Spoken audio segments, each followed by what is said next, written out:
So the difference between a video on YouTube, and this is where I can go infinitely in depth, the difference between a video with 1 million views or 10 million views usually isn't that like the 10 million view video, or actually a better example would be 1 million views and 30 million views. The video with 30 million views usually didn't put in 30 times the effort. Like they might have put in 2 or 3 times the effort and just had a way better idea. Does that make sense? Yes. And so once you kind of understand that, which I understood, I kind of started to understand that like when I was 19, you realize that like the idea is so freaking important. Like you could, theoretically, most YouTubers watching this, you could pull triple the views with half the work if you just had better ideas. Like no joke, it's that extreme.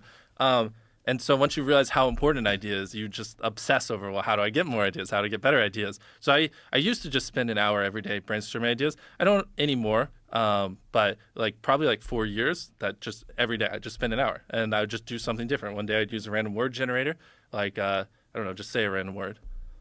Dog. I adopted 100 dogs. Right. I gave my friend 50 dogs, or I gave a dog $1 million for dog treats, whatever. So I take in random words. I see what pops in my head. I write those down, and I take in another random word. And like I've studied it very intensely. I've tried like lucid dreaming to see if I could trick myself to come up with ideas while I'm sleeping and stuff like that. Wow. I work really well when I intake inspiration and I see what pops in my head. That's like the most effective way for me to come up with ideas. So it's like I just try different ways of intaking inspiration, whether it be like traveling, random words, flipping through a dictionary, things like that. And that's always, for me, been the way to like consistently come up with good ideas.